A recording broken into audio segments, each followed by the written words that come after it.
निगम कल्पतरोर्गलितं फलम् सुखमुखादमृतद्रवसंयुतं पिबत भागवतं रसमालयं मुहुर्मुहुः रसिका भुवि भावुका। दूसरी श्लोक में बताया है भागवत महापुराण को वेदों का पका पकाया हुआ फल बताया है। ये भागवत महापुराण को क्या बताया गया है? जो वेद रूपी वृक्ष हैं और उन्हीं वृक्षों का पका पकाया हुआ एक फल है श्रीमद् भागवत महापुराण की कथा। तो किसी ने बोला भैया ये फल है और ये वृक्ष से जब टपका है तो जरूर यह फल टूट गया होगा, फूट गया होगा, क्या भरोसा कि फल जैसा का तैसा हो।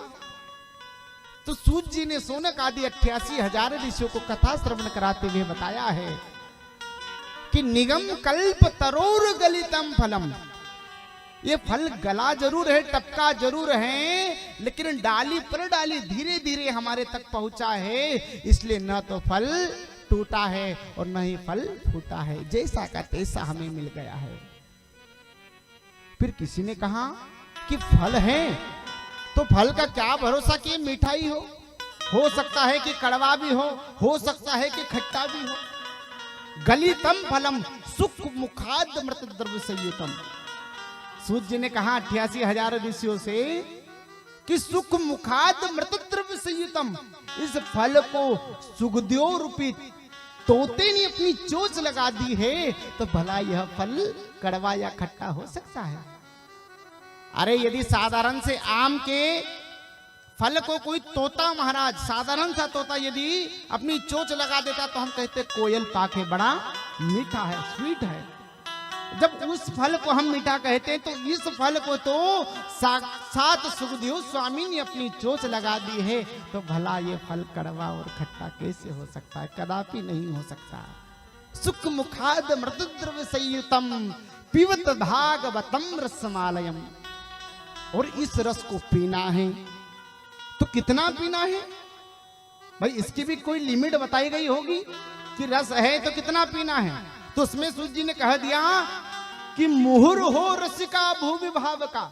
जिसके मन में जितनी श्रद्धा हो, जिसके मन में जितनी जिज्ञासा हो, वह इस रस का अमृत पान कर सकता है। कोई लिमिट नहीं, बस आप लोगों के मन में जितना पीना की जिज्ञासा हो, जितना भाव हो, इस कथा चन्नामृत रस का पान कर लेना।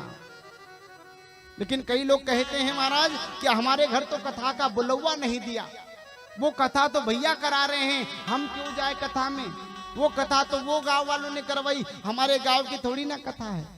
अरे भैया, कथा में कभी किसी के बुलाने का रास्ता नहीं देखना है, कथा में किसी के निमंत्रण का रास्ता नहीं देखना है। ये मैंने कहता, पुराण कहते हैं। क्या कहते हैं? मुहुर्मुहुः रसिका भुवि भावुका।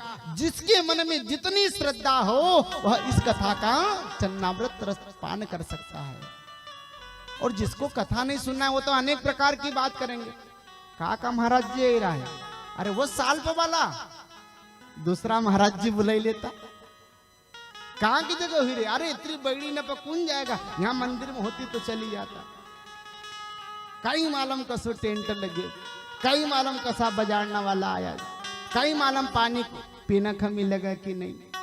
भाई जिसके मन में यदि जिज्ञासा नहीं है, भाव नहीं, तो अनेक प्रकार के प्रश्न। किसी गर्मी के दिनों में तुमने प्याऊ को देखा होगा? प्याऊ देखा ना गर्मी के दिनों में? प्याऊ मतलब मटका लेकर के लोग जो पानी पिलाते हैं उसे प्याऊ कहते हैं। तो एक भैया महाराज ठंडा जल पिला रहा था, आओ भैया शीतल जल पियो, आओ भैया शीतल जल पियो। तो एक भैया आया महाराज, कोई सा थोड़ा सा नास्तिक प्रवृत्ति का हो सकता है वो भैया, हाथ में गिलास तो रख लिया महाराज। फिर पूछता भैया कुएं का है कि ट्यूबवेल का है पानी? अरे भैया ट्यूबवेल का है, बड़ा मीठा पानी, पी करके देखो। अच्छा पानी ले लिया। अब पूछा कि ठंडा है कि गर्म है? अरे भैया एकदम शीतल जल है, पी करके तो देखो। फिर दूसरा, फिर तीसरा प्रश्न, अच्छा भैया छान के भरा कि वैसे ही भर लिया? अरे भैया डबल छन्ने से आरओ से पानी निकाल करके दे रहा हूं, पी करके तो देखो। अच्छा भैया तुम नहाए कि नहीं नहाए?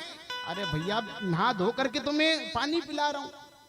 देखो पानी की प्यास नहीं है तो इतने सारे प्रश्न कर लिए। यदि उसी की जगह कोई जंगल से थका हारा काम करके कोई मजदूर आता और उसके हाथ में यदि कोई गिलास देता तो यह पूछता कि छान के भरा कि वैसे भर लिया, कुएं का है कि ट्यूबवेल का है?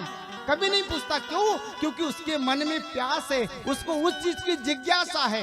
उसी प्रकार भागवत महापुराण की कथा है, जिसको भगवान के चरणों में प्रीति रहती है, जिसको भगवान पर विश्वास रहता है, वो तो कभी किसी का बुलाने का रास्ता नहीं देखता। वो तो अपने आप आकर के कथा में बैठ करके भगवान की कथा का रसपान कर लिया करता है।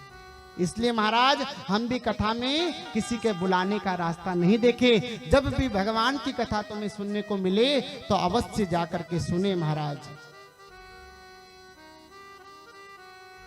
ये तो भगवान का स्वरूप हो गया।